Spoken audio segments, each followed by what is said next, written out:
guys, so in this video I want to talk about the importance of using a leash or a long line when you are training your dog. So not only is your leash now going to be used as a communication device for your dog to kind of express to them, I need you in a calmer state of mind, and this is a relaxed state of mind. You've gone over that in a lot of other videos, so we won't take time up on that.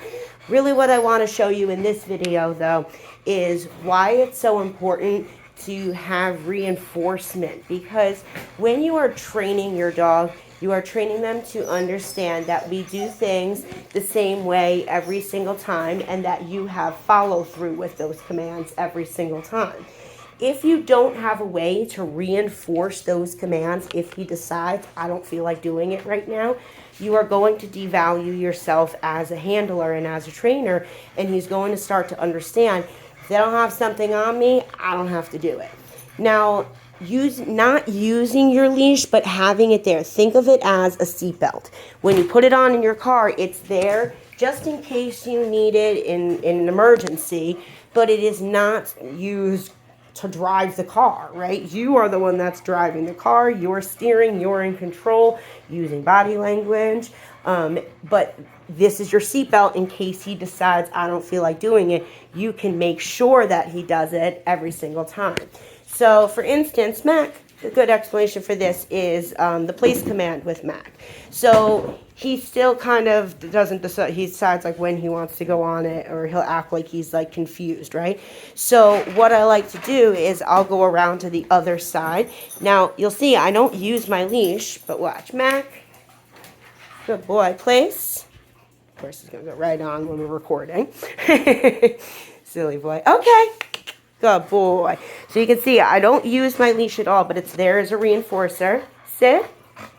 Okay. Place. Yes, good boy.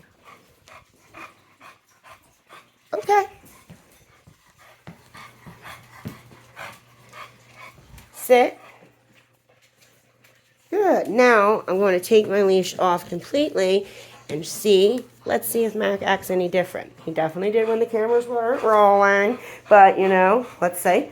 Okay, now that we've practiced a bunch of times and we've done reps and everything, he's probably going to be inclined to be a little bit more receptive to doing commands because he knows that I have follow through every time. So, Mac, come. Good boy. Sit. Okay. Place. Good. Right, so now I can kind of walk around.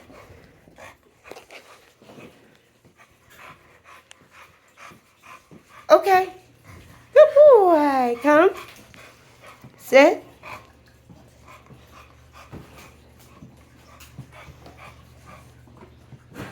Okay, good boy, sit. Nope. Sit.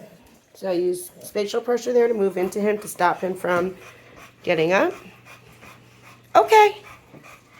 Mac, place. Mac, place.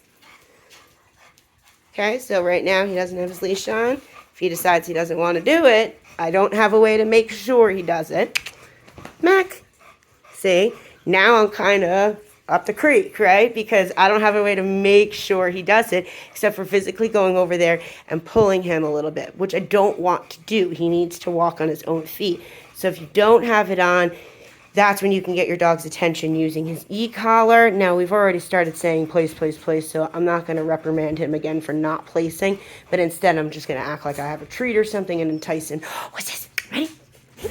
Come on, place. Good job. So all I do was pretend that I had a treat, but it was really just a scratches. That was all macaronis. Right, so now I had a way to make sure that I got him on place. But again, I'm a professional trainer. I kind of know some tricks and tips and all those to get him to walk onto place. If you're at home and he's just running around the house and you guys haven't built up a rapport yet of a handler and a dog relationship yet, a working relationship, you only have the relationship that you guys have built prior to training, you do not want to let him just run around free will and think he's fixed now. that's not what we've done. We haven't fixed him. We've just taught him a different way to respond and to communicate. We've taught him now a different language, basically. So we have a way to communicate with him and reinforce to him, hey, this is the behavior that I want from you. So like when he's out in the yard, if he's out on the fence or something like that, or you're trying to get him to come in, you don't have to be saying, Mac, come, right? You can just say Mac, and if he doesn't, then you can say Mac and give him one more tap. Then he's going to understand that means turn and look at my people right now because they're talking to me, right? So that's really what the e-collar is going to be used for. The more that you use it consistently, you're going to see, like I said, you're going to see a progression of having to use it a lot less. And then it'll just be a training tool that you use to get your dog to understand that every single time I talk to you, I need you to respond to me, right? So this, while I'm thinking of it too, playing with his toys while he's on place, this is another great way for him to practice place, right? So I'm playing with one of his toys. I'm going to use some spatial pressure. I moved into him. He has to understand that just because I'm playing with his toys doesn't mean that he gets to break place right now, right? So, right, that was a really good one. Good job, buddy. Good job. It's not that he doesn't want that toy at all, but he understands I got to stay on the bed. So again, stay. So I just used my foot there. And now I'm moving into him. As he backs up, I back up, right? So pressure turns on to say back up or stop moving. Pressure turns off when he does what you've asked him to do.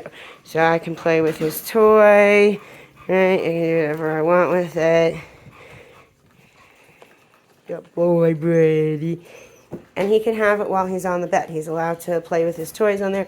Chewing on their bed, tearing up their place. 90% of the time stems from mental boredom, and that just means that he's got nothing better to do with his brain. So chewing and destruction is something for them to do. They get bored of toys, just like kids. We all know we could have a million toys, and they're always bored of the one that they just got yesterday, right? So same with dogs. They're going to get bored of their toys.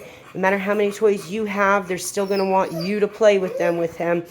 He wants to interact with you. It's not just about entertaining himself. Things like that. You have to make sure we're giving him that mental stimulation that he craves. Doing that means giving him tasks to do. That could be as simple as taking walks, and every time you make a turn or you stop or you pace change or you direction change, all of that is mental stimulation. Practicing placing and doing distractions like coming over and opening and closing my baby gate, right? So even that, now I can back him up. Mac, place. Okay, so he's pretty easy when I can back up, luckily. I got him right back on. I didn't have to use any leash or anything. He understands that. So now I can continue to practice. Oh, Right, so it's a setup. I'm expecting that to happen. Now he knows, oh, she's tricking me, right? But then when it's not a trick, we've practiced this a bunch of times and it becomes easier now. I'll step in and out of the crate, or the gate, I'm sorry, not the crate. Oh boy. Let me pick up some more toys.